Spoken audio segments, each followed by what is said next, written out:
Hello, কে ফারজানা? হ্যাঁ, কে বলছেন? আমি তোমার মাহিম ভাইয়া বলছিলাম। জি ভাইয়া বলেন।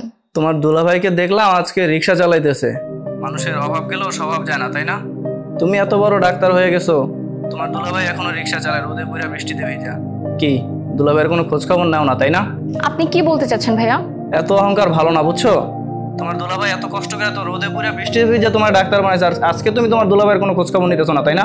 দেখেন ভাইয়া, এটা একান্তই আমার পার্সোনাল ম্যাটার। আল্লাহ সহ্য করবো না, বুঝছো? তোমার দুলাভাইকে এখনো দেখলাম রোদে পুরা বৃষ্টিতে ভিজা রিক্সা চালাইতেছে। আমার নিজেরই তো সহ্য হলো না এটা দেখা। তুমি তার আপন মানুষে কিভাবে সহ্য করো? এখনো সময় আছে, তোমার দুলাভাইয়ের কাছে গিয়ে মাপ চাও, ঠিক আছে? মাপ চাও, সে মাপ করেও দিতে পারে, ঠিক আছে? আল্লাহ নাই তো সহ্য করবো না, এই পাপ কখনোই মোচন হবো না তোমার। ওকে, রাখি।